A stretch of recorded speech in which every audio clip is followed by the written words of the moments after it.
Hello, everybody. Welcome back to Jorge's Isolation Podcast. Today, I'm joined by the one and only Yul Vazquez. Yes, the one and only Yul Vazquez.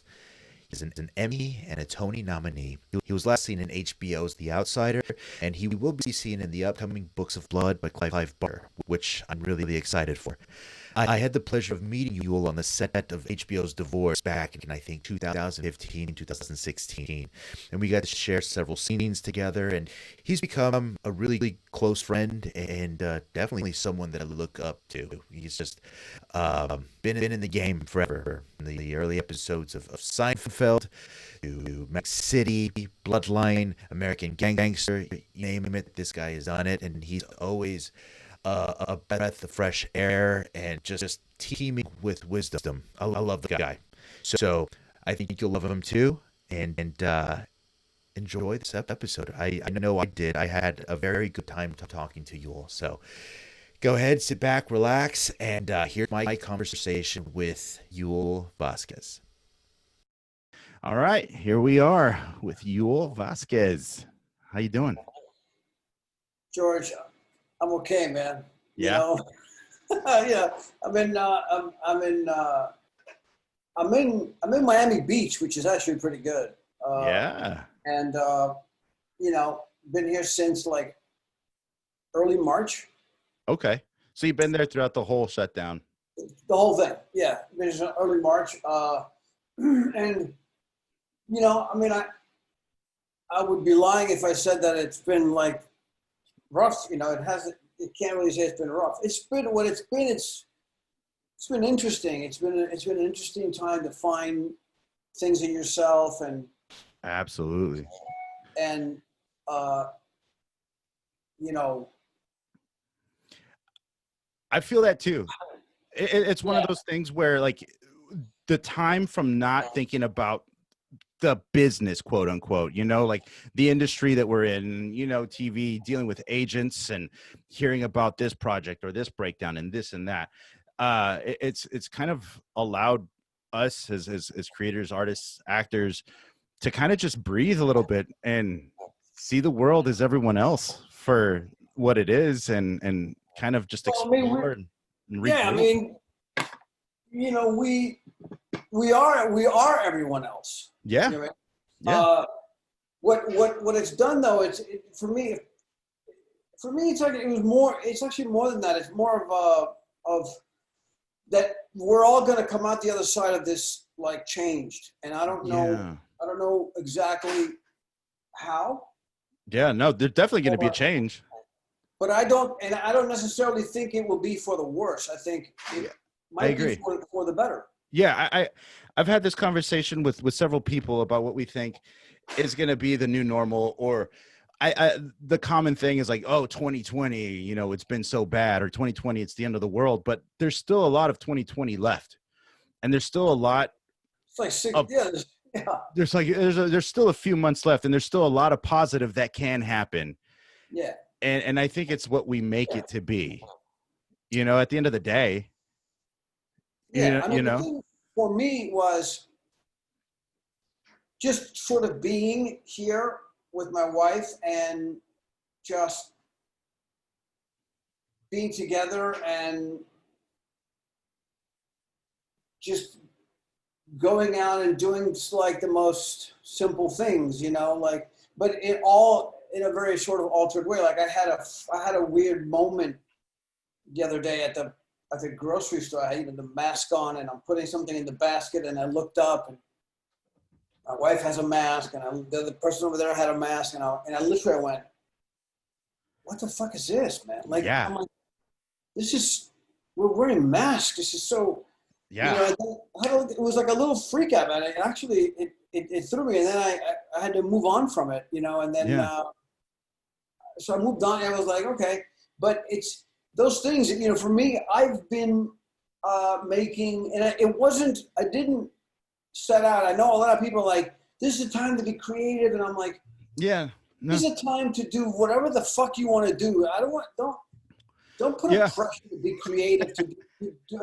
This time I'm going to use this time. I'm going to do sit-ups.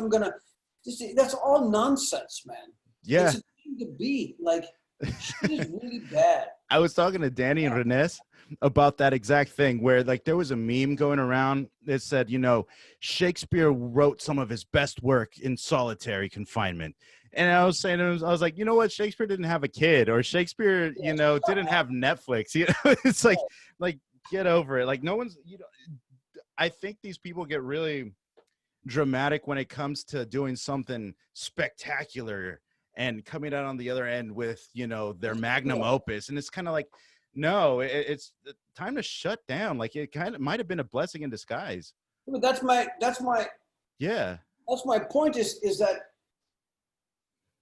that statement. I don't know who said it, and I'm sure he's a lovely guy, but it's so the thing is, it's not about that. It's a time to be mundane. Yeah. Absolutely fucking mundane. Yep. Unless you are inclined to, you're like, oh, you know what? I'm gonna buy this puzzle, and that's fine. You want to do that? You want to build a model car? All that's great, but without the pressure of like, I gotta go do something with this time. Yeah. And yeah. That's not, because I think in many ways, in some aspects, the universe sends this time because shit was off the rails, man. Yeah, no, absolutely. Off the rails. And the universe went, whoa, I'm just going to shut this down right now. I'm going to shut you down. You guys, all you motherfuckers need to go home now and think about what the fuck you're doing. Be with yourselves, or be with your families, or, I don't know, read a book or not read a book, or whatever you want to do, but just be with yourself, and not because you were forced to be with yourself. You know what I mean? It's like, a lot of time we're forced to be in like workplaces that we don't want to be in, or just on the daily grind. I like one of those things that was really good for me during this whole shutdown was not hearing just shop talk all the time. Like, hey, did you talk to this agent? What does your agent say? Did you go out for this audition? Did you book this? And I hate shop talk, first of all. I'm not a shop talk guy. Even when shit is normal, I'm like, don't ask me about that shit. Yeah. You know me well enough to be like, I don't want to talk about that shit. Yeah, no, it drives me nuts. And that's one of the things I did not miss at all. Or seeing all the Deadline articles about who booked this and who booked that, or you see like get posted. No, I didn't look at any of that stuff. Yeah, it was great. That's what I did last year. In 2019, at the whole beginning of the year, I shut down all social media for like the whole first half of the year, because I didn't want to see what was happening during pilot season, and getting messages from people saying, hey, did you see who booked this, or did you go out for this? And it's like, I don't care. Listen, I'm going to tell you, I don't know who these people are that are sending you these messages. Listen to me. I've been doing this longer than you. Stop reading all that shit. Yeah. No. Yeah. Stop reading all that shit. Tell all your fucking friends who send you those texts, dude, don't send me this text, because the truth of the matter is, it has nothing to do with anything and is meaningless. Because the only journey you can be on is your own fucking journey, man. Absolutely. Yeah. That's the only. And the minute you start, well, that guy, you're dead in the water. You understand? You're dead in the water. Yeah. That is the biggest trap. So all your friends, and I think I know some of them, tell them to stop with that shit. I hope they watch this and leave it. Just leave each other alone. Just do your thing, man.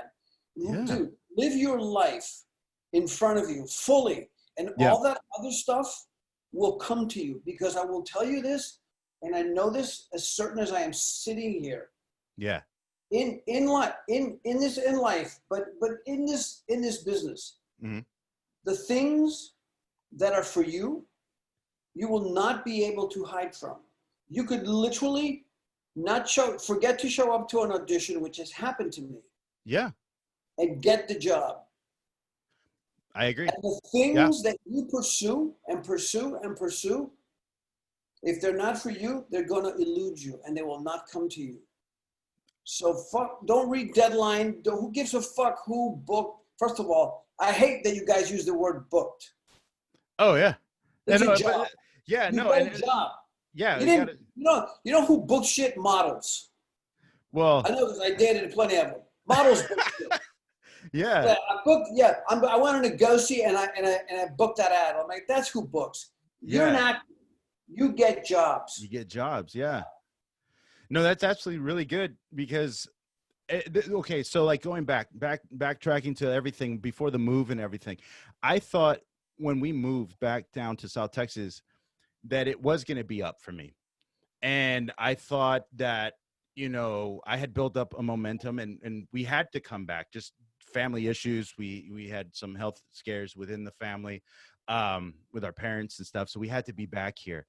And I reached out to people, and it's amazing what you say. Like the younger generation was all, don't move, don't go to Texas. You're going to be out of the game. You're done.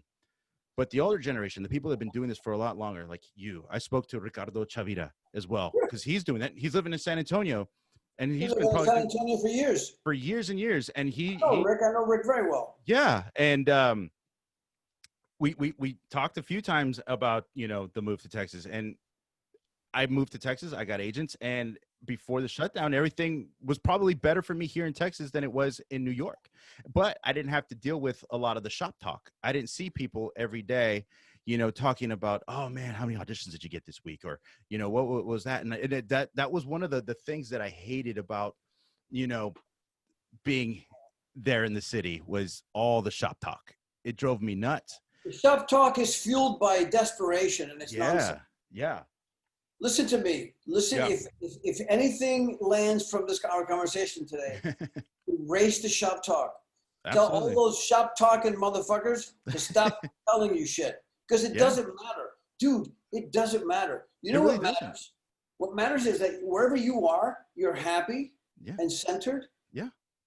And then, and that sends a signal, man. And then when you go on tape for something, that relaxed guy is there, not the guy worried about shop talk.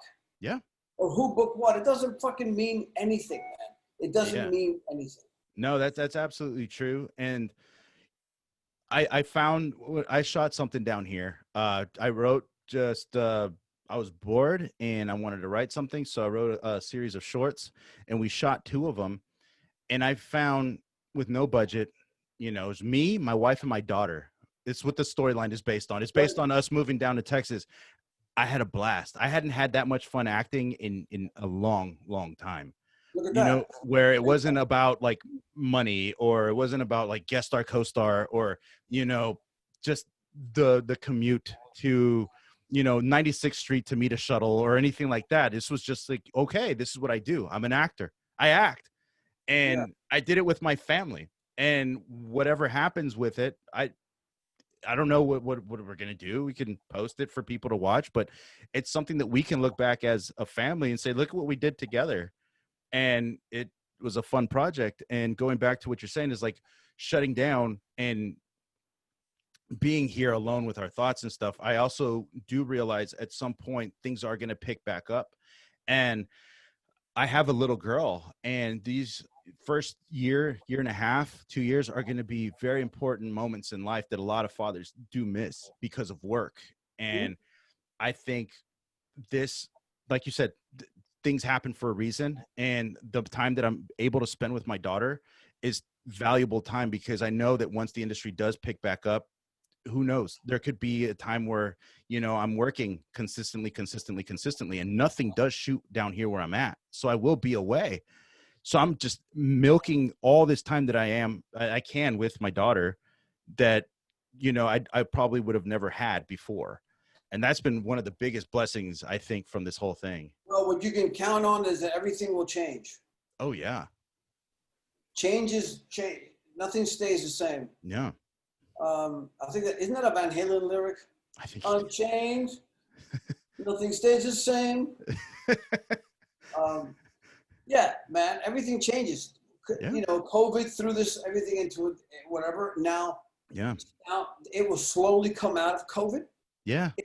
The impact of COVID will have some lasting effect, and then slowly it will leave the cycle. Yes. And then you won't even. It's like, dude, listen to me, man. Yeah. If people could move on from 9/11. Yes, that's what I was going to bring up next. They're going to move on from COVID? Exactly. That was actually what was on my mind right now, was that, 9/11 was such a traumatic experience, and it was such a devastating experience. And for those few weeks, months, years after 9/11, people, it stuck with people. And then you get to 2007, 2008, years after, and it's like a lot of people forget that it happened and they carried on with life. And, you know, the same thing's going to happen with COVID. COVID's going to be an afterthought for some people. And for others, you know, it's going to be, they're impacted a lot differently because of the lost ones through COVID. Right. If you lost somebody, I mean, it will be entered into the history books. Absolutely. Like the 1918 flu was, and you know, the rise of Ebola and all that stuff. It will be medical journals, but it will be. We will move on from it, and we will, because we have to, George. Because human beings, we are engineered to endure loss, to endure whatever. You know, the only people that don't are the people that they didn't make it. Yeah, absolutely. Or they took themselves out of the game. Yeah. And then, but we are designed to survive. You mean? Yeah. Deaths, relationships, COVID, 9/11, fucking everything. You know what I mean? Yeah. You know, earthquakes. People look at the tsunami. Remember the tsunami in Indonesia? Yeah. It took out 350,000 people. Yeah. You know that? Yeah. In one fell swoop. Yeah. It's Think crazy. about that for a second. Yeah. That's like a small, or like my city that I live in is about, it's 250,000 people in the city I live in right now. So it's more than that. It's 100,000 more than that. It's crazy. So we moved on. Mm-hmm.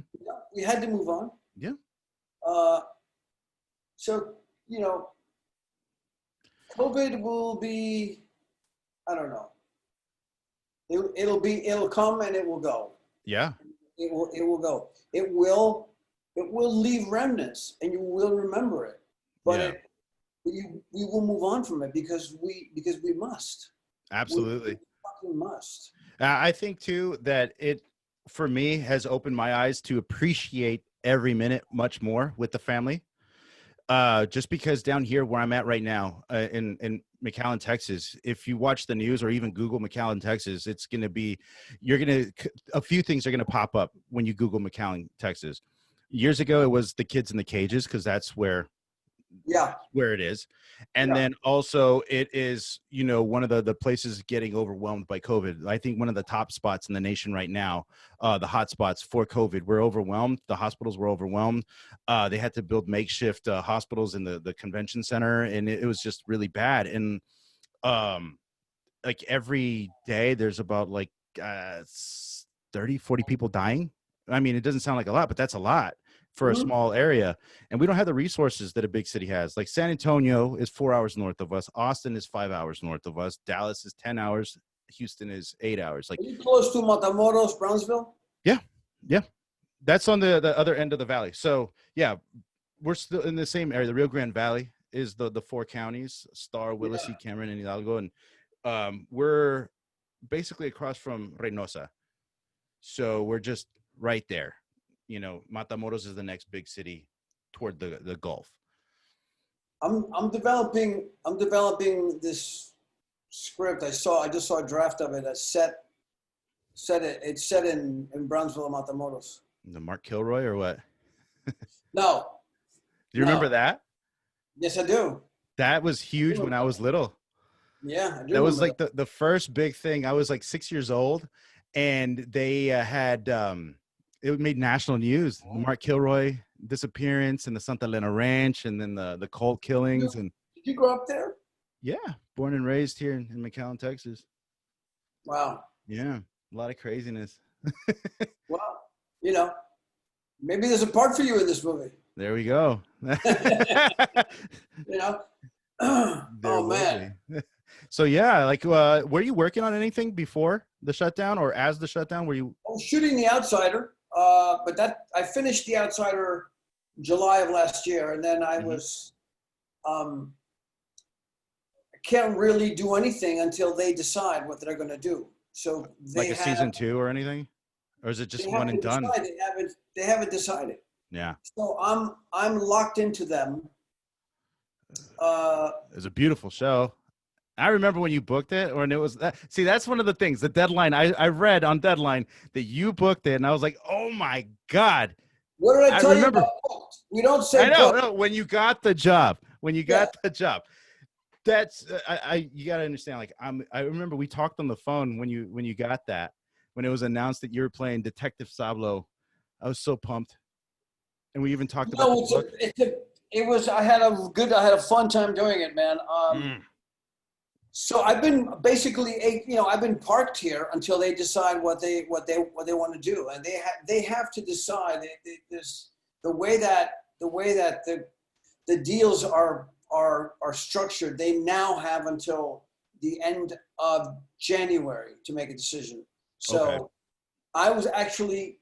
It's an interesting time for me for COVID to come because I was basically parked here. You know what I mean? I did a film that's coming out in October, which I told you about. And then that's it. I mean, I've just been here, so waiting to see what the outsider's going to do. And then if they're not going to go, then, then we move on to the next thing, baby. You're open season again.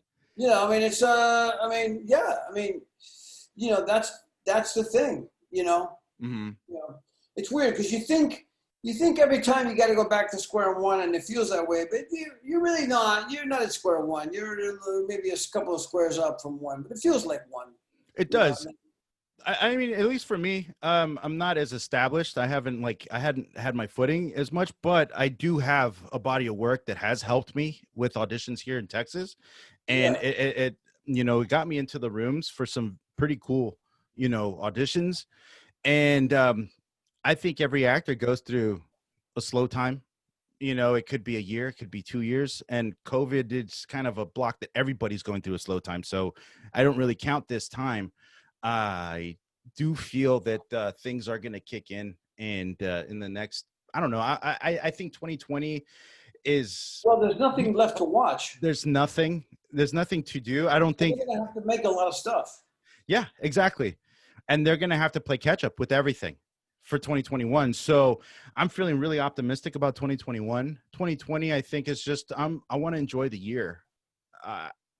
Professionally, I mean, that's really all it is. I think it's really all we can do. I know that they're opening up in New York, and they tried opening up here in Texas. I had one audition, and then they said no, they're going to postpone it. COVID's bad. I mean, it's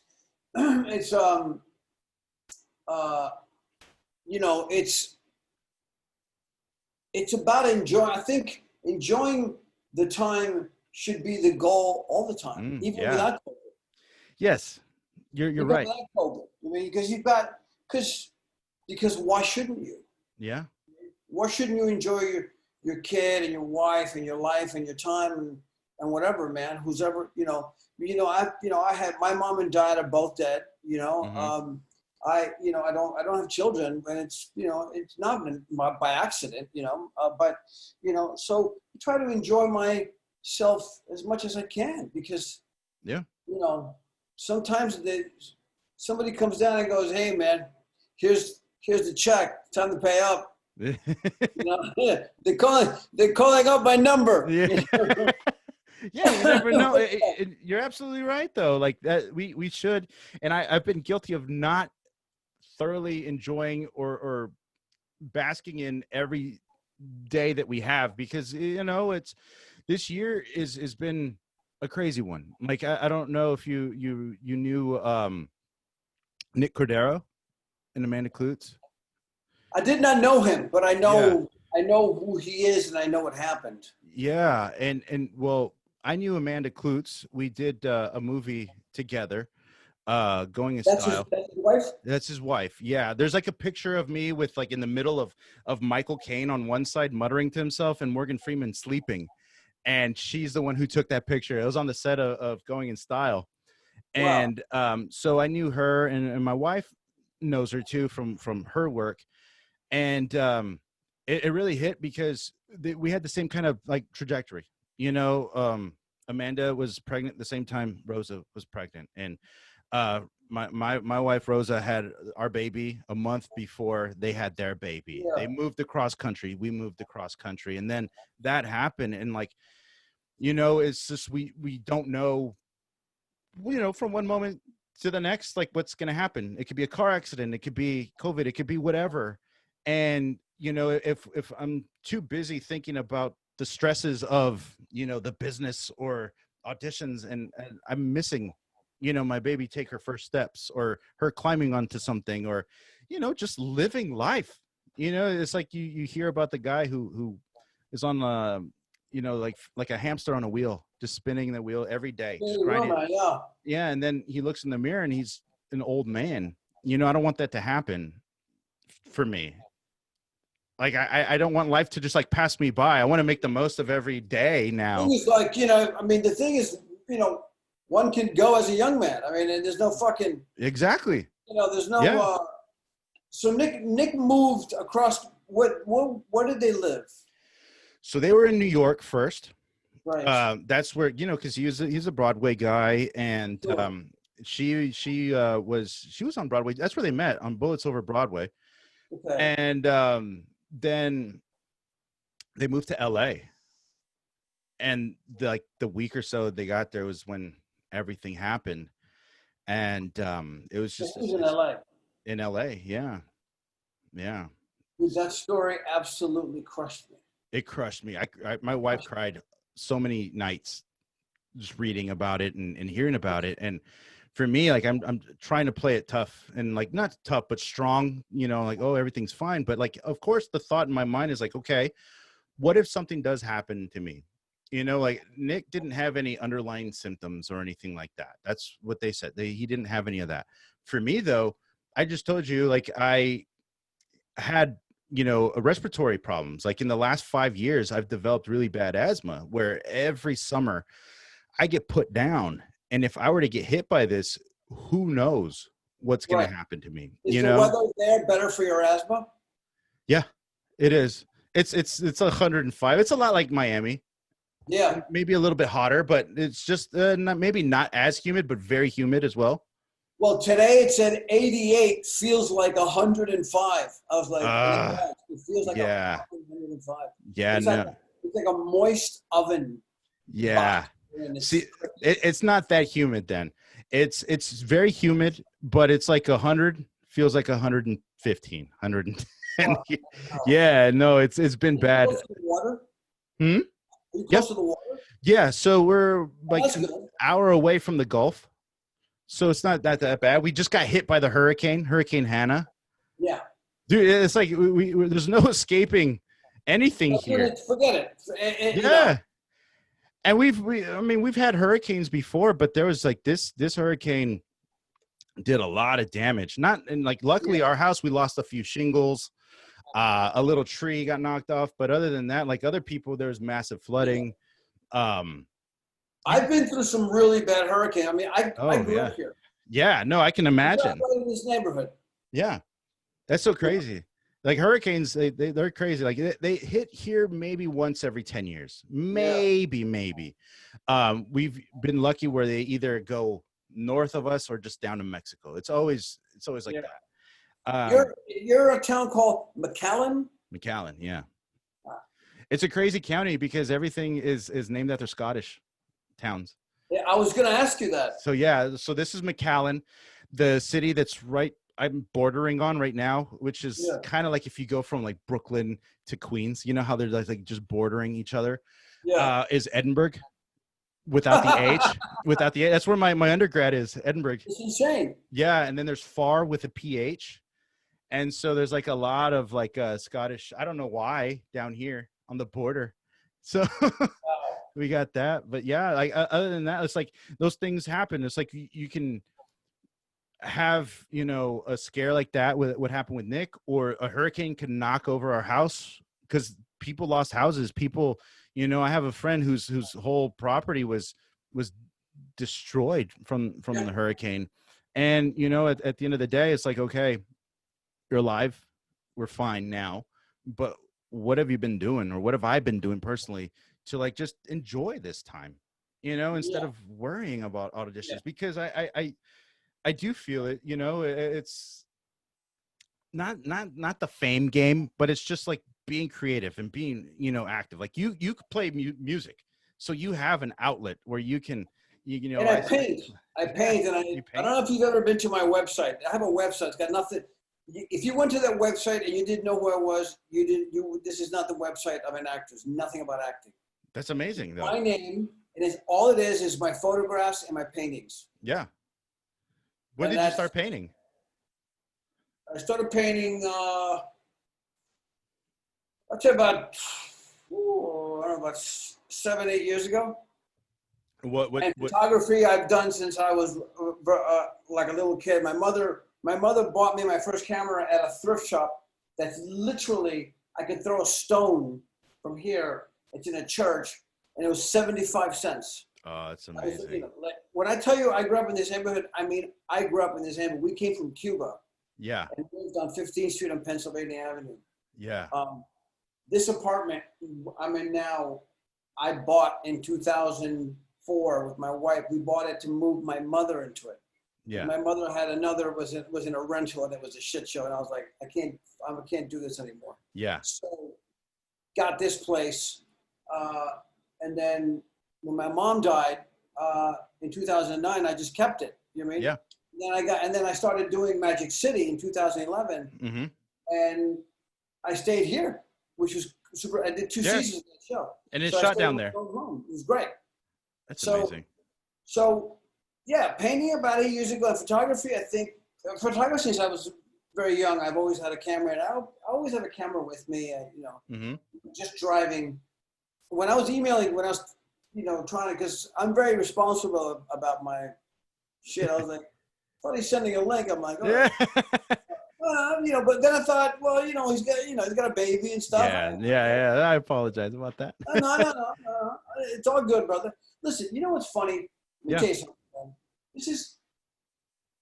This might be the coolest thing about what we do. Because you and I, we wound up on this fucked up show together. Yeah. We became friends. Yeah. And, dude, that was a while ago. And we're still friends. And now I'm on your podcast. And I'm still, and I'm friends with Danny, and I'm friends with fucking Renes, man. And it's like, we all stayed friends. And I was like, and I knew it. I was like, God, I like these motherfuckers, man. They're cool as shit, Yeah. We laughed. We had fun doing that show. Oh, yeah. We laughed our asses off. Exactly. We made fun of everything. Yeah. And we've stayed friends. Absolutely. I think that's been one of the biggest takeaways from that show for me was, yes, that was my first recurring gig. And that was like my first HBO kind of like, job. But the biggest takeaway was the friends that I made on that set. And, I'm even friends with one of the guys that was a background guy, and he's a photographer. And like, there's like a lot of things that I got from that show, but the friendships, like I talked to Danny and Renes like a few times a week, and they did the first podcast with me, and it's interesting to see like what the others are doing and what they're up to, and we're guessing where Renes is living. Danny texts me all the Renes just sent me an email about a pilot he wrote or something. Yeah, that's pretty good. He sent me a draft, and I 14 things happened, I didn't get to that. So I said, sorry, brother, I had to guess. He goes, don't read it. There's an updated one now. I'm like, great. Okay, well, I'll read that one then. But no, he's got everything locked down with that. Like they've got a new draft that came out. They have the whole production Bible, and it's a story that's near and dear to his heart. And it's a story you have never seen. It's about bouncers. About who? Bouncers. Bouncers, yeah. Yeah. Well, that's a cool story. It is. It's a really fascinating, storyline and idea, and it's not like Roadhouse. It's not like that. Even though that was awesome. Roadhouse has Kelly Lynch. Yeah, exactly. Anytime you get a chance to see Kelly Lynch, it's good. Exactly. Yeah, but he wrote that, and he's been trying to stay creative, and Renes is just one of those guys that just makes friends everywhere he goes. It's amazing what he does. Oh yeah, man. But that whole all of us, we just I don't even know what the fuck I was doing there, but I was there, and I met you guys, and I was like, yeah, this is fucking great. You know what I mean? I think it was like you said, like everything that happens for a reason. And Yeah. us meeting you helped us navigate our careers moving forward, because we're very green, all of us, me, Danny, Renez, very green. And there was one moment while we were waiting to get taken home, we had been wrapped and they had us waiting forever. Like I think Danny, Renez, and I had been waiting for like 3 hours to go back to the city.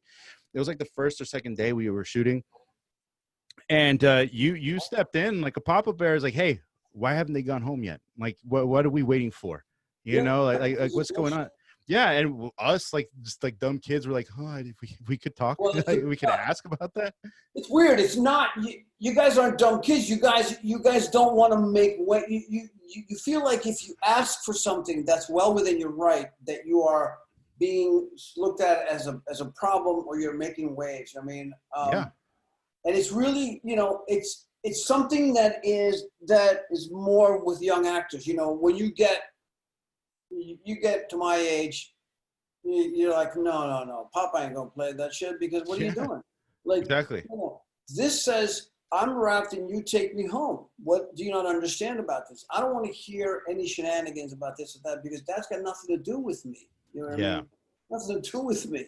So, but I was on a show in Canada a few years ago, and there was an actor on it that I liked very much, and we had done a table read of the show, and we were walking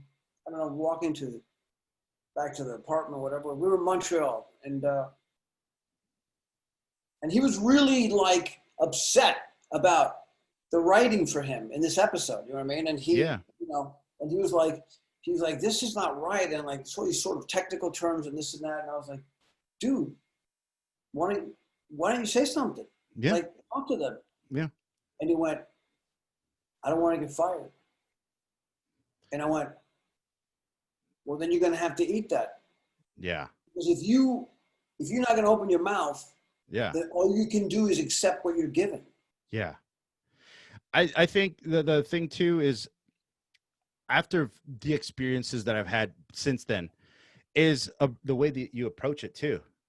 Because there's actors that are difficult actors, and I've seen some that have been difficult. Yeah. No, but you approach things like a gentleman. Absolutely. With tact and kindness. Always use that approach. You're like, excuse me, blah blah blah. Sometimes people are like, you're gonna come at them with nice, and they're gonna come at you not nice, and then you have to cancel their fucking contract. But but if it gets to that, if it doesn't get to that, then you don't do that. I mean, and then if you can't reach those folks, then you got to go to the next on the chain, and it's a well-placed word in the right ear, sort of it changes the dynamic of something, because I'm glad I got you guys home. Yeah, no, absolutely. We actually rode with you. Yes, we did. Oh, you did? All right. Well, I didn't get any Christmas presents or anything like that for you, motherfucker. We never know where you're at. We never know where you're always traveling. I remember you would be on set for Divorce one day, and then you'd be down in the Keys. You could find me. You guys could find me. If you want to send me a present, I'll give you an address. Well, I'm going to blame Danny then. You know what? It's safe to blame Danny, because it's probably his fucking fault. It is. Yeah, he's like, no. Film that I did for him. Yeah, it was pretty funny. That was insane, dude. Yeah. That was insane, because they hired a sound guy. We had to loop the entire movie. Yeah. The sound Tell me about guy, that. The sound it didn't work. Yeah. It was insane. Yeah. We had to loop the entire film, bro. That's indie filmmaking on low budgets. Does it need to be? Because the guy had real sound gear. Yeah. And he was like, it sounds great. It sounds great. He just didn't know what he was doing. It was horrible. It was a shit show. Yeah. It was like one of those things. I saw a title for a video where it's like, you have a novice with the red camera and an expert with just the DSLR. And which one's going to look better? And it's just like the expert with the DSLR is always going to look better, even though you have the magic of the red. or, an Ari or anything fancy like that. But if you don't know what you're doing, you don't know the right lenses or anything. That's why I won't touch a camera. I don't know enough yet about lenses or anything. I'm always bugging Danny for advice, like my graphics and my editing. That's one thing I took up during the shutdown, is learning how to edit and photoshopping stuff.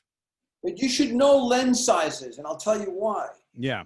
Because as an actor, yeah, you're sitting there, and there's two cameras pointing at you.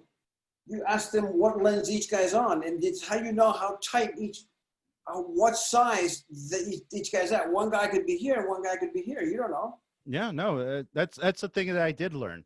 I'm learning more and more about the lenses, and it still confuses me. I know that the bigger lenses are are going to get in there a lot tighter. They can be, but there are these great zooms by Ingenue. They go from like 40 to 70 or 40 to 105.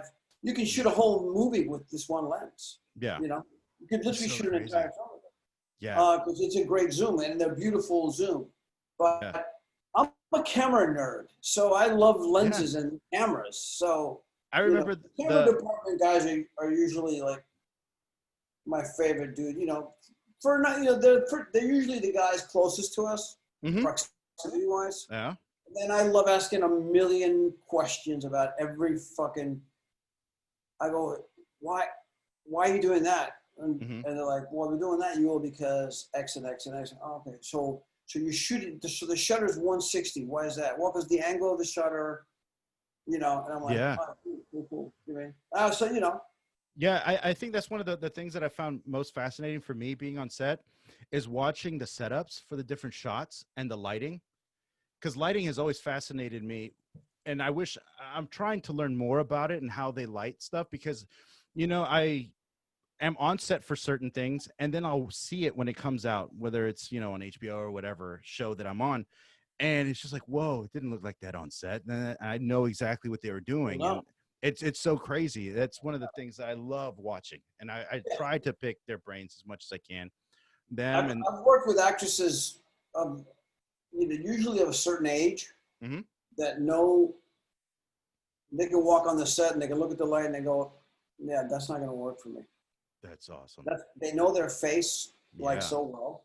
That's awesome. And they're of a certain age, so that there's I understand it completely. Yeah. Our business is not particularly fair. It's not.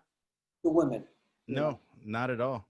But they know their face and they know the lighting so well, and I said fucking good for you. Yeah, that's really impressive. Well, they've been doing it so long, brother. Yeah, no, that's doing it so long, man. It's like when you're in the racket for a while, you be like, yeah, I know what you're trying to do. You know what I mean? Like you get sometimes your scene's not up, whatever. You've been there all day at the end of the day, and they're running out of time, and then you show up, and then they want to block the scene, and the quickest way to shoot it like this, and then I go, yeah, I know what you motherfuckers are doing, because this is not the way you should shoot the scene. You want to shoot it like this because you're looking at this and you want to go home, right? Yeah.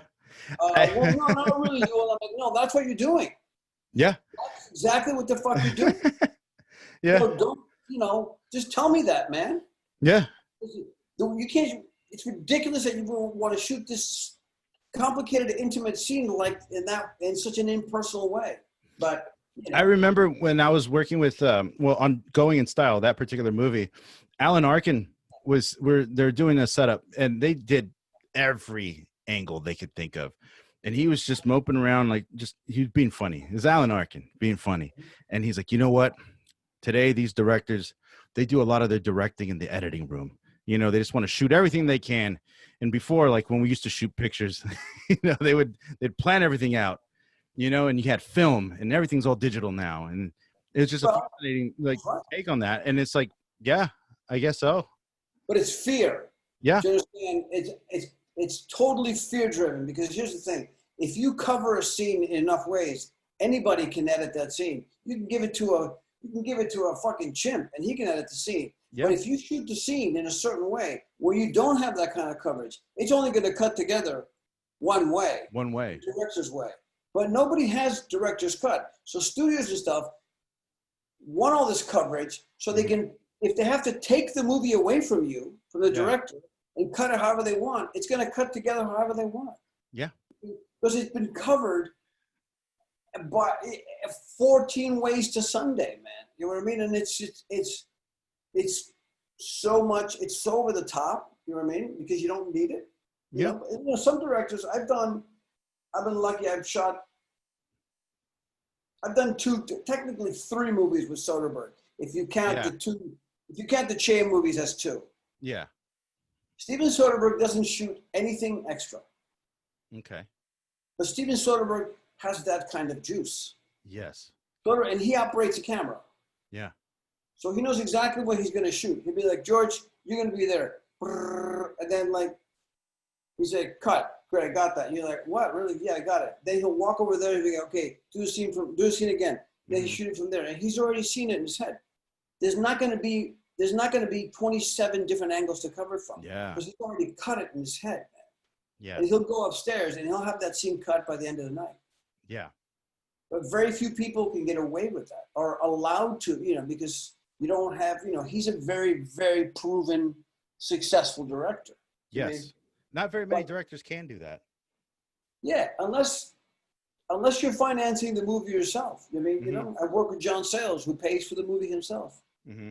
You know, so when you pay for the movie yourself, you answer to nobody. Yeah. And what would you rather do? That?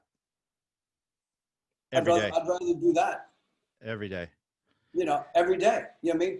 You know, a lot of those films, they're which I love, super indie, not the most commercial films, which is great. You know what I mean? Yeah. You know, and you're working with people that are so confident in in their ability and what they're shooting.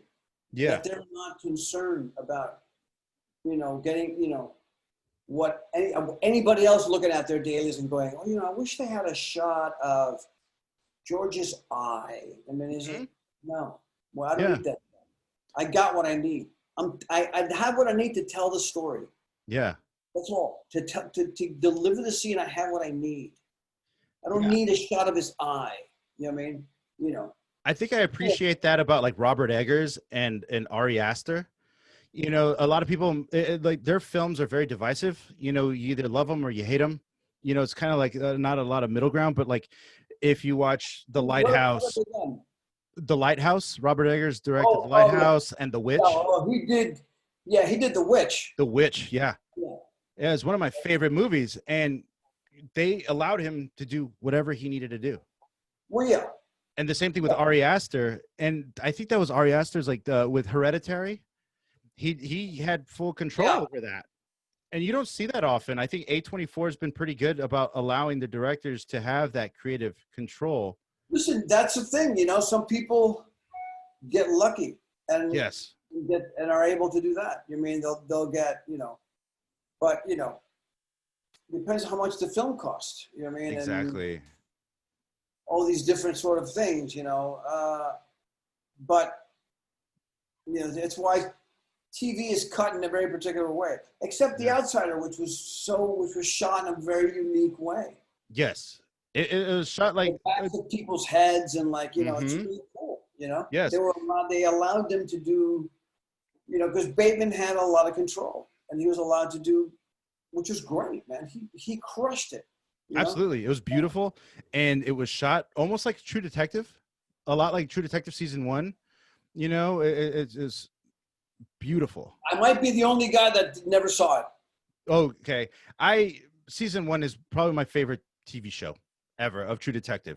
Those 8 episodes, it's just they're brilliant. And you know, the second season, it went off. The third season was pretty good, but I love True Detective season 1, and the way it was shot, it felt like Louisiana was another character. The way, you know, Cary Fukunaga shot it, and it reminded me like a lot of like The Outsider, the way that was shot as well. It was beautiful, and it's like. The thing with Stephen King, like I've been a huge fan of Stephen King movies since I was little, but like really got into the books in the early 2000s.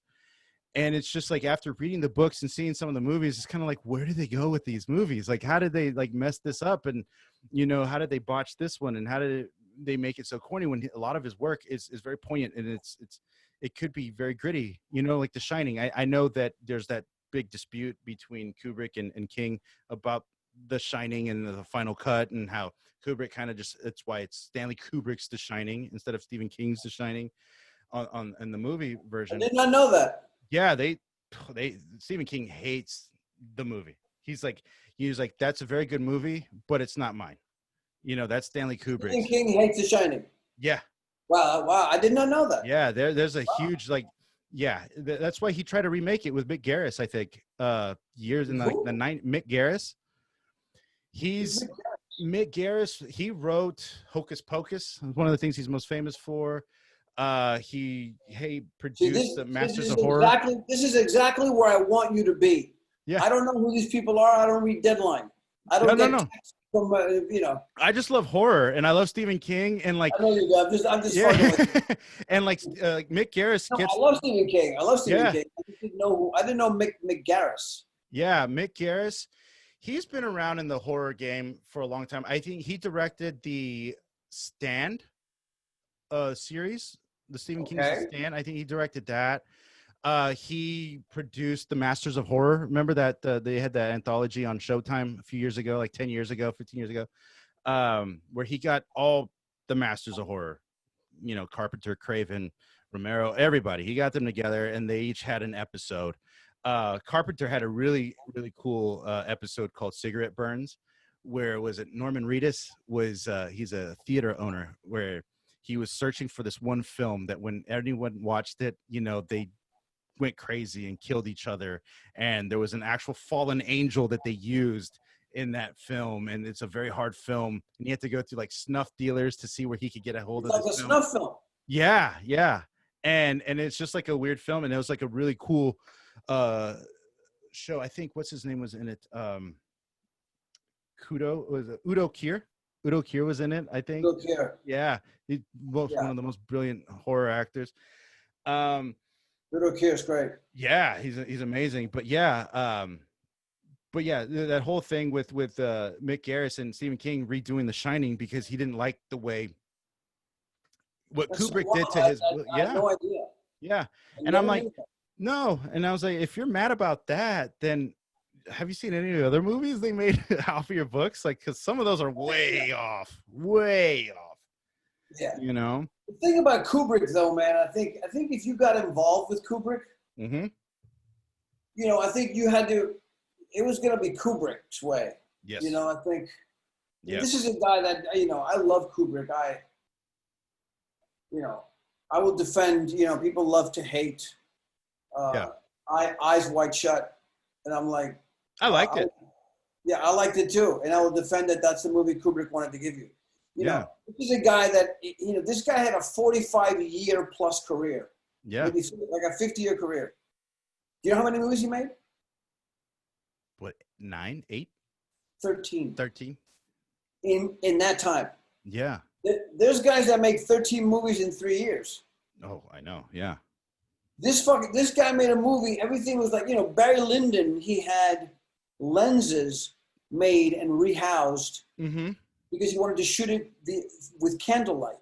So he needed lenses. I mean, the level of absolute insanity, detail, nerdology that went in, There's a great article. I don't know if you ever read it. So some guy was Kubrick's widow allowed him to go to visit a storage of Kubrick's. And because the guy asked about all the Napoleon, Kubrick had a movie about Napoleon. Yeah. All the research, and the guy said it was warehouse. It was voluminous. Yeah. He just couldn't believe what he was seeing. Yeah. Like it was, and that was Kubrick, man. Yeah. No, it's like even like he has some beautiful shots in The Shining. It's like when they're watching the TV.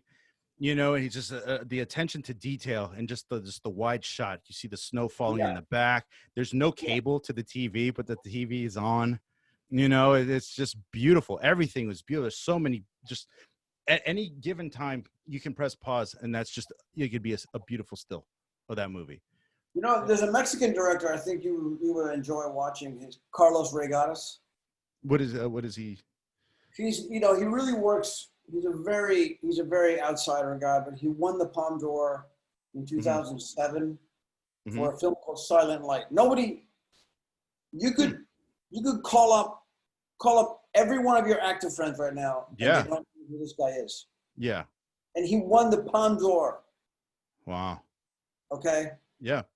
He's a fucking genius. And he lives outside of Mexico City. He's a one-man band. Again, I think he finances all his own stuff. Nobody tells him what the fuck to do.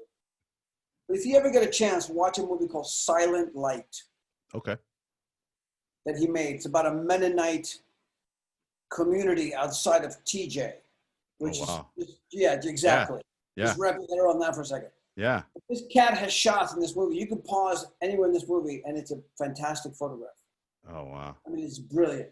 And he lets, he's like Michael. I often say he's the Mexican, Haneke, because he lets, how Haneke will let a scene play, like he doesn't move the camera, just and it's, he's not cutting in or to that or to the barking dog or he just holds the camera on whatever's happening, and it's unnerving, And it lets life play out. It brings you into that life. He lets life play out. Yeah. There's amazing stuff in Funny Games. There's a woman who's sobbing. She's terrified. The first one? Yeah, the original Funny Games. Yeah. I love it. And the woman is sobbing, and it's in a wide shot. He never cuts to her. It's so devastating because it's terrified. Yeah. He offered the remake of Funny Games to Phil Hoffman, and Phil told him. Yeah. Phil called him and said, "Thank you very much, but I think we can only fuck this up." Yeah, the first one is so perfect. Yeah. I don't want to be a part of sort of ruining this perfect one. Yeah. And he said no.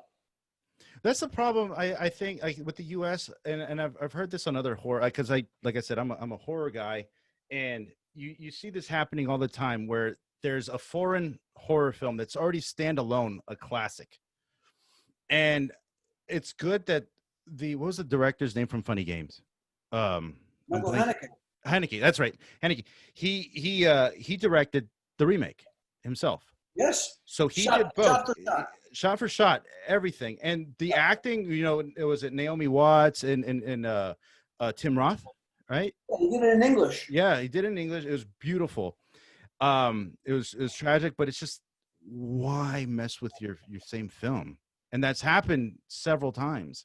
That's a really good question. I mean, in the case of Haneke, Haneke is one of the great geniuses. You know what I mean? Yeah. And I would watch anything he does. I did not, however, watch the remake. And I own Haneke box, because I think, Cachet is unbelievable. Amour is insane. White Ribbon. I mean, it's just movie after movie. They're just perfection, and brave movies to make. Yeah. Again, it's his vision, and no one's telling him you have to speed this up. It's you're on the journey with him, man, and you want to stay on it. It's like watching Tarkovsky or like a Bellatar movie. You're watching these sort of images, and you're like, it's a great documentary on Bellatar about the making of one of his movies. It's just the absolute and utter dedication to every sort of, to the light, to the visual, and it's, that kind of thing is kind of lost. There's a couple of young guys I think are trying to do it. There's the guy who directed Heli. Heli's very cool, Mexican director. His name escapes me right now. If you've never seen Heli, just even the opening shot of Heli, he won something. I forget where. And Steven Spielberg was on the jury, and Spielberg said to him, I voted for you right from that first shot. You had my vote. Wow. His first shot is unreal, but you should watch it. Yeah. Okay. Young Mexican director. But there's a couple of guys doing. Listen, the guy who shot Bloodline, Jaime Reynoso, great Mexican DP, man. Yeah. You know, Bloodline, they captured the weather of the king, which if you miss that in a show like that, you don't have the show. Yeah, I agree. The weather in Florida is a character. Yeah. You know, so, you know, and Jaime Reynoso is a brilliant guy, man. He works fast and just fucking outstanding. Yeah. You know? There's a couple of cats. Edu Grau from Spain, who shot this movie I did called Gringo, and then he shot this movie that Joel Edgerton directed called The Gift. The Gift, yeah, with Bateman. That's exactly right. Yeah. That's Edu Grau. Edu Grau is a crazy Spaniard, but young guy, fucking brilliant, man. Yeah. There's a couple of cats that movie was good. Huh? That movie was good. Yeah, man, really good. It's really good. Thing is, I've seen Edgerton forever, and I didn't realize, you know, this guy is much more than a good actor. You know, like I remember when Joel Edgerton. Oh, Joel's great, man. Yeah, I remember when I first saw him, when I first knew who he was when I saw King Arthur. You know, he was one of the knights. I don't know if he was Gawain or one of them, and he was just there. You know, it wasn't one of the leads. You know, it was Ian Graffood and blanking out on actual King Arthur. But then, you know, he did Warrior, and he did a lot of other films, and I'm like, oh, I love this guy. He's great. I love it because he's like an everyman. And then he's coming out directing, and then he was in that movie. Was it The King with Tim Chalamet? And I didn't see that. Yeah, the movie I did with him, his brother directed. Okay. And Joel and his brother wrote it. Yeah, that's amazing. And we shot it in Mexico. That's a movie, and Edu shot it, but Joel is fantastic, man. Super talented, man. You know? Super talented. You know, and so is his brother. His brother comes from the world of stunts. His brother Nash. Okay. Nash comes from this line of Australian stunt guys that are like top in the world, baby. Like, you know, heavy duty shit. Do you think that the reason why, you know, because he's not an actor, he wasn't really, I mean, I'm going to say like primarily, you know, he was primarily a stuntman. Do you think the reason why he got into writing was he was tired of seeing stories that he didn't want to see, or like he wanted to see something he wanted to do? Oh, Nash? Nash, yeah. Yeah, I mean, you know, I think but I think it's a natural progression really for a lot of guys. I know a lot of stunt guys that become coordinators, and then once you become a coordinator, you become a second unit director, and it's sort of the ascension. You know, you don't want to be in stunts forever because it's tough on the body. Tough on the body, yeah. You become a coordinator, you know.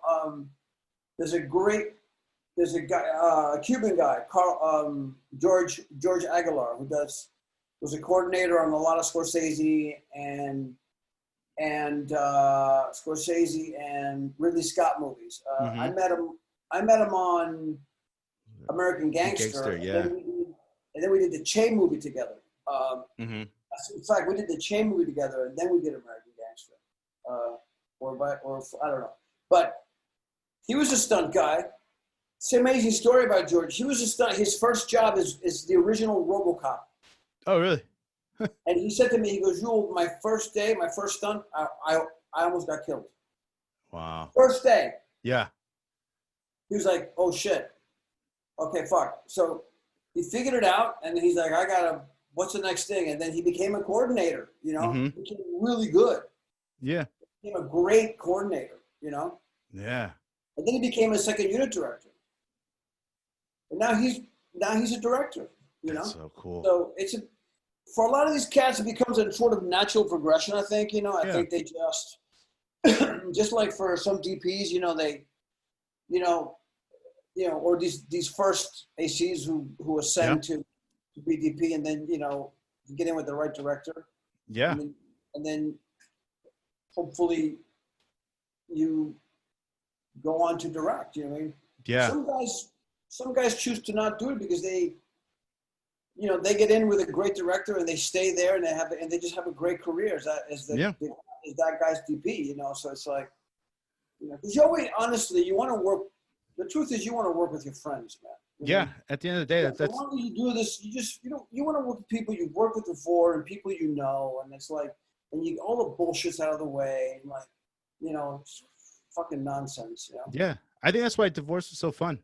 It's because I worked with my friends. I had Yeah, fun going to work. We laughed a lot. We had fun. We shot our shit, and then yeah. that I was mean, it. I met you guys there, and in fact, I knew none of those people. That's not true. I knew one person there. Oh yeah.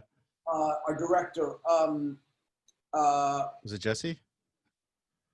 I knew Jesse Peretz. I had Yeah. done a movie with Jesse Peretz. Yeah. We had another director on the first episode I did. He's married to Jessica Hecht. He's Adam. Is it not Adam David? Adam Bernstein, I think. Mhm. Adam Bernstein. Yeah. Super nice guy. Super nice guy. Yeah. But that's it. I didn't know Tom or. Tom I was found cool. that odd. I got to be honest with you. Yeah. I just found it. I found that the whole experience was a bit strange. But I met you guys. That was fun. Yeah. No, absolutely. I had a blast, and what I got out of that was a good group of friends that have been my friends since and become my best friends, and I'll get the occasional $4 residual, and that's always good too. Yeah. Careful with Danny though. He's tricky. He is. I know. We got to keep him at an arm's length. The way. I hope he watches this because that guy's. I don't know about that guy. Yeah. No, he's yeah. No, we He's light candles for him. I love that dude, man. Yeah. No, he's got some funny stuff going up. Have you seen his videos that he posts? I seen some of them. Yeah, I can't keep. I've literally been trying to just like watch good movies and like just keep to myself, man. Have you seen anything good lately? So what? Have you seen anything good lately that you've? Yeah, I saw. Did you see 000? I have not. You should watch. That's very good. Okay. My Brilliant Friend. Mm-hmm. See that? Really? That's really good. Yeah. Some movie called Swallow. Oh yeah, about Pica. What's Pica? It's where you have this. It's the pregnant lady where she's swallowing tacks and. That's exactly right.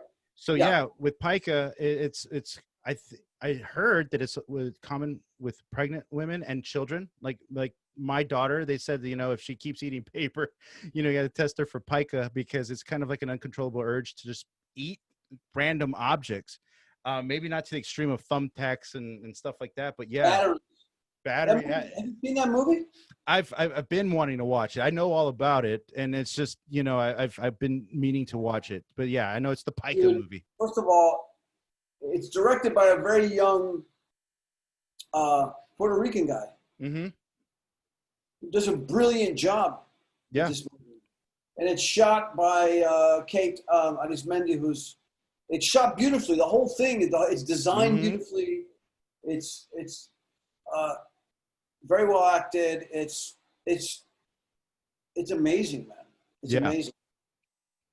And I saw another movie I thought was amazing was Sometimes, Always, Never, or something like that. I think I know what you're talking about. I haven't seen that one either. That's heavy, man. I've been watching a lot of the documentaries or docuseries lately. I've been watching was it I'll Leave You Alone in the Dark or Yeah, I've seen that. Yeah, it's good. Yeah, it's cool. I love that. I love the true crime stuff. I'm a sucker for all that. I've been watching. Good. Yeah, that doc. I had no idea what that was about. Actually, it was pretty heavy. I knew the premise of the book was it the Golden State Killer, and I didn't expect the doc to be a lot more on the writing of that book, and it's very fascinating for me. Well, what happens to her? Yeah, exactly, and how she gets involved. And then I didn't realize that was Patton Oswalt's wife, his late wife, and just everything that she was doing. Like it's very fascinating. I love that story. It's very interesting, and people are getting so into true crime these days. It just Yeah, blows well, my mind. It's such a huge thing. True crimes and it's salacious. I think people dig it. yeah, yeah. Yeah, There's like podcasts everywhere you look. Like in the top 50 podcasts, if you ever look at that, it's like all majority true crime or some sort of form or yeah, variation of absolutely. a true crime. And it's interesting to see how that is going with people's fascination for that. Like I get hooked into that every now and then, you Yeah, know. I get it. Hmm. It's, what are you drinking there? What's that? A little scotch? That's Topo Chico. That's it. Just mineral water. Soda? Yeah, that's it. Yeah, no drinking for me. Soda's not good for you, man. No, it's just mineral water. Oh, Mineral water. Yeah. good for you. Well, minerals are good. I want you to get your minerals. Always. No, I gotta stay healthy. I got a little girl I gotta look out for and Yeah, you gotta be staying strong. healthy. Yeah. Yeah, yeah. If you look back in all the work that you've done, is there still any job that you kind of like are still in shock that you did that job, like in awe of that? Is it like it was a dream? Because you've Um, worked with a lot of great people, a lot of great directors, a lot of great actors, and there's still like one person you've worked with or any kind of situation where it's like, man, that's like if I have to retire today or call it quits today, I'm happy with this job. I mean, there's a couple of those, man, that I think, that I'm quite proud of. I mean, I think that's what you're asking. Yeah, You want to be proud of everything, and yeah, maybe you can't be super proud of everything, but you have to stand by everything that you've done. oh no, absolutely. You stand by it and go like, no, man, I stand by the product. You didn't like it, that's cool, And then I was talking in the same thing the other day about somebody. Yeah. Sometimes you go do a job and then Mm-hmm. and you do it and then you leave and then you're like, wow, God, I don't know. I hope I hope this thing turns out good. And then you watch it and you go, oh wow, Yeah. the product as a whole Mm-hmm. is actually quite good. Like, Yeah. and you want to always be carrying the best product. Yeah. It's about the product, man. Like cocaine. It's like cocaine. Yeah. Well, like I remember when what was that that show? It was a series on HBO that came out a couple years ago where the kid was arrested and he was it like with Riz Ahmed night before that Oh, or the the night night before the night of. Yeah, that's the And guy who wrote The Outsider. yeah, so I remember hearing about Brooks. that show and I was up for stuff on that show and then it got written off. And then I remember hearing that there was like a lot of chaos on set and a lot of people didn't know how it was going to turn out. And it ended up being one of the most beautiful shows on TV. That's the thing is you don't know. You You never don't, know. you don't know. So there's a couple of things that I think that I'm. Captain Phillips is one of them. Yeah. This is this really solid movie. The Outsider, I think, came out quite beautiful. Yeah. Russian Doll, I thought was Oh, yeah. cool. I really Yeah. enjoyed working with Natasha and then that movie that John Sayles movie I shot in the Philippines. I'm really proud of that. I speak 4 languages in that movie. That was That's very amazing. Yeah. crazy. Somebody dropped out of that part. I replaced a guy Mm-hmm. that dropped out. Yeah. 2 weeks to shoot. Yeah. Right, 2 weeks before they start shooting. And this character speaks Tagalog, a lot of Oh, Tagalog. wow. Yeah. Yeah, bro.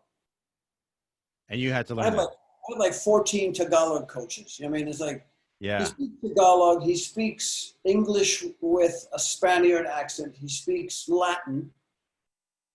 Yeah. And he speaks what else? And he speaks Spanish. Wow. So it's like, and it was like 1,000,000,000,000 degrees where we were, and I'm in Yeah.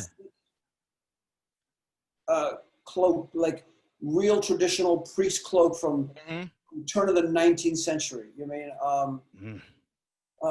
turn of the 20th century. You know, it's about the American invasion of the Philippines, basically. Yeah, you know? And you had all these Spaniards. The Spaniards had colonized the Philippines for 500 years, and what the Spaniards basically got there, all these priests got there, and they were just supposed to run the churches, and they started having children. Yeah. You know, and owning land. I'm like, and then suddenly they had like servants. I'm like, wait a minute, this is completely fucked up. You know what I mean? Yeah. There's a lot of those stories that you don't really hear about unless someone really takes the time that you know, to tell those stories. And I really love those stories. That's one of the things that, for me, I think one of the next questions I was going to ask you, and I'll lead it off with me, is there's always like, as an actor, there's like that dream role. People always talk about like, oh, if you could play something, you know, people say, oh, I want to play Hamlet, or, you know, there's always somebody saying something. But for me, I just want to tell a story about the Rio Grande Valley. I want to be involved in something that really brings beautiful light to this area here in South Texas, because it's never been told. And there's so much negativity happening or being, you know, talked about down here. We're getting pummeled with COVID. You have the kids in the cages, and, you know, immigration's really bad here. And then we got pummeled by a hurricane, and there's so many corrupt cops. Like, you're going to hear, like, if you can Google the Panama unit, that was, you know, the sheriff's department here in Hidalgo County, where 13 of them are in jail right now because they were extorting drug dealers and, you know, running, you know, protection for cartels, you know, it's a safe crossing. You know, the cops were. Yeah, the sheriff's son was. There's a guy I went to high school with, actually, Jonathan Trevino. I actually used to drink with this guy. I used to drink with a lot of these guys that are in jail right now doing this stuff. There was like 4 or 5 of them, and, you know, like there's stories like that, and I think that there's a lot more than the negativity down here. And I think one of the things that I would love to do is, whether it's in an acting role or a writing role or something, just bring a different light of the Rio Grande Valley, you know, into the world, you know, because of all the negativity. So that's like a dream role for me.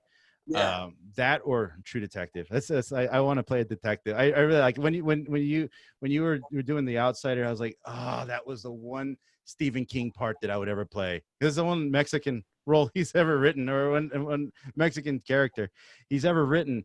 And about the Kukui, and it was just like, I was so happy that my friend got it. So I was like, if anybody got it, it's someone I know, I care for, and I admire. So, like, congratulations on that. Well, and I nerded out when I found out you got that. I nerded out. I remember I was messaging you and telling you all about that. Well, that's very nice of you to say, man. You know, if you're asking me what my dream role is, I don't have it, man.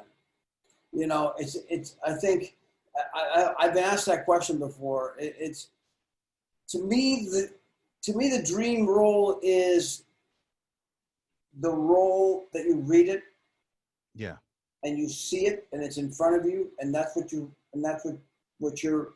sandwich you're eating at that moment. Yeah, I can't conjure up that role because I just don't know. I don't know what it would be, you know. And I know it may sound like a cop-out, but I really don't. I don't think it's a cop-out. Yeah, very well written and superbly actable. And by actable, I mean filled with action, not action. You know what I mean? Yeah. Not action sequences. Yeah. Stuff that you can act, not some expository horseshit script. You know what I mean? You know? No, exactly. I often say this, like, if I could do just one thing, it would be something that not just moves me, but also moves culture. Do you know what I mean? Yeah. And I think like The Outsider is one of those, because it brought horror in a more dramatic sense, and it actually brought some, you know, I don't want to say like just, I guess, I don't know, legitimacy to Stephen King without making it kind of, you know, spooky. Like, it's Stephen King, you know, every time you hear a Stephen King, it's like, ooh, this is going to be spooky. But this, when you watch it, it's a slow burn detective story. I'm a sucker for that. I'm just a big sucker for it. It was impeccably well written, you know, and beautifully. you know, not because I'm in it, but that cast was kind of crazy, you know. It was amazing. One of the most superb casts I've ever, you know, Bill Camp, Ben Mendelsohn. I mean, Mendelsohn, yeah. Constantine. I mean, The Revo. Julianne Nicholson, Yeah. fucking, you know, Jeremy Bobb. You know, I mean, it's, you know, Cynthia. Yeah. Yeah.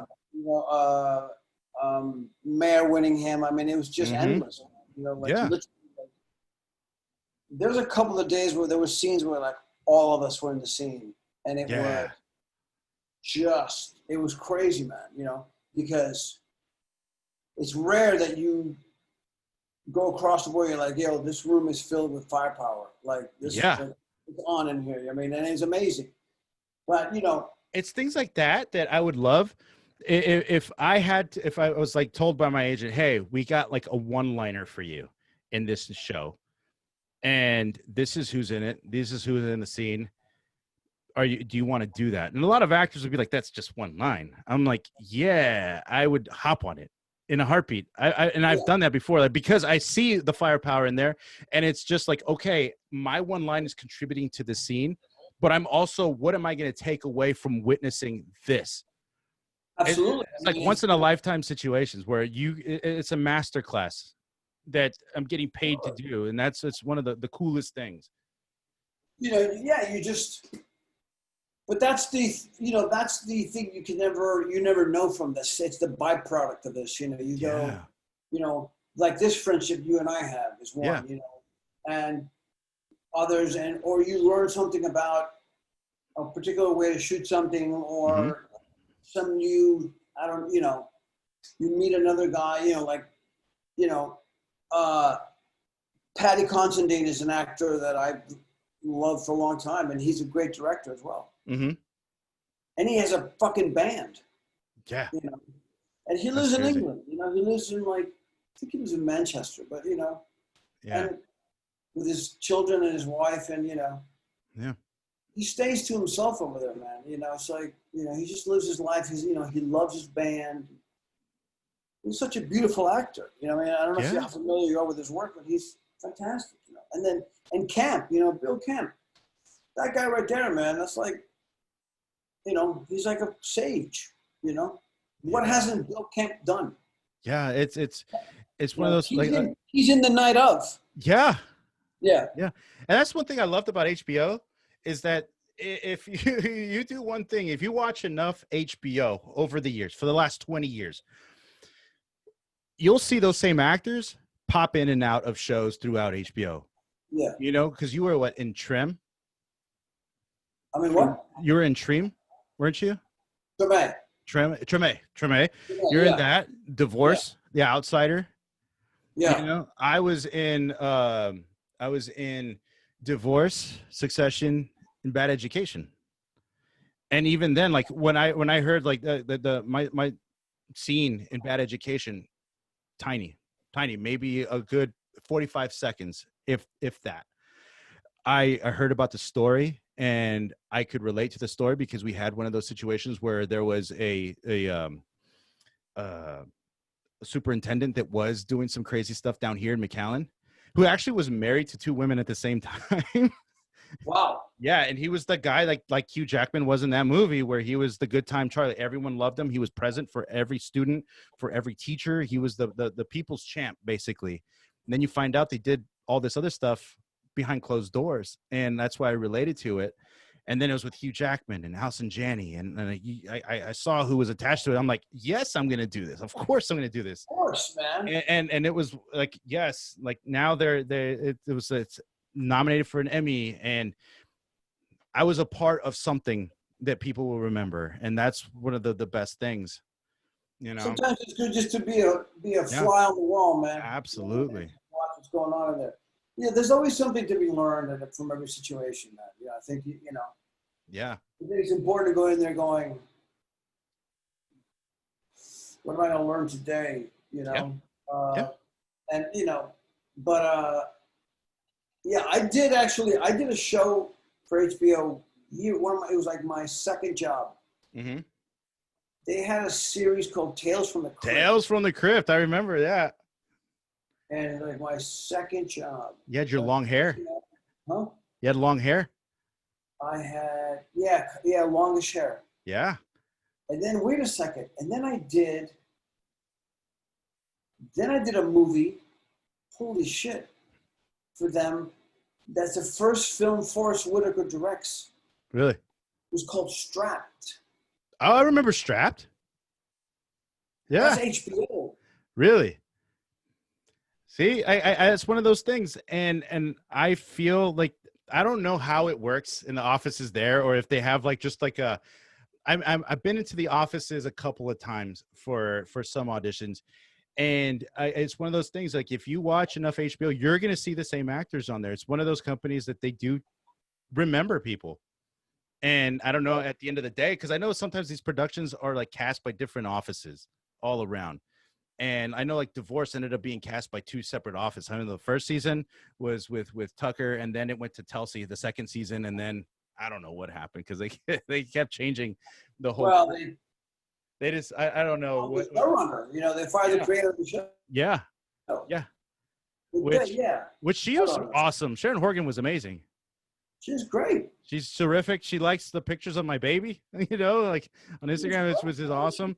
And she's creative as hell. So it's funny, man. She's hilarious. So yeah. Well, man, I'm glad I got to speak with you and you got to join me today. And thank you for having me, George. I think I do. I think the world of you, brother. Thank you. Do, man. I think you're a superb human, my friend, and that's there's not a lot around. So I try to be. I try to just be as positive as I can, and and take every experience and every friendship I can. With everything I can. They're beautiful, like those experiences and the friendships that I've made. And like I said, like this is like Divorce was one of those things where I got to meet you, and I got to meet Thomas Hayden Church, and I got to meet Danny and Reness, and it is one of those jobs where I'll get a couple dollars in residuals, but the friendships are much more than that. You're like $5. Yeah. Are you happy that you met Danny Garcia? More happy that I met Reness. I'm just kidding. I love that motherfucker, man. That guy's doing I think a commercial or something. He's back to work.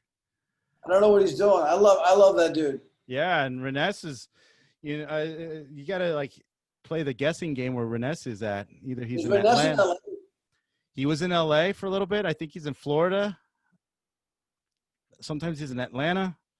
You never know. Sometimes he's I wouldn't be surprised if this little Reness is running around all over the country. Oh. Yeah, he's a big man on campus. My man. Wow, I had no idea. I did not know this. He's the most. He's the gentle giant. Well, he's a big, strapping, handsome man. So he is. All was it 6'6", 6'7" of him? He's huge. Dude.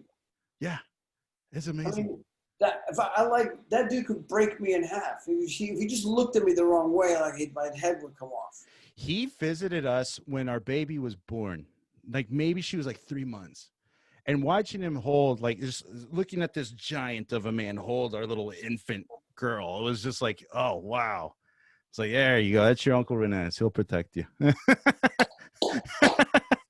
Well, nobody's gonna mess with her. No, not at all. No. No. When they see him do it, they'll be like, yeah, we're good. We'll walk back. But thank you for joining me in all this craziness. And we can find you at Illuminati, which is one of the craziest handles on Instagram. Illuminati, yeah. I love it. I've had it for a while. People are like, oh, that's clever. I'm like, it's not that clever. I love it. It's smart. Exactly. Well, man, I thank you for joining me, and everyone listening out there. Thank you for listening. You can find me at Jorge's Isolation Podcast on Instagram under Jorge's Isolation Podcast. And it's been a pleasure, Yul. You know, it's always been fun. Pleasure's mine, my brother.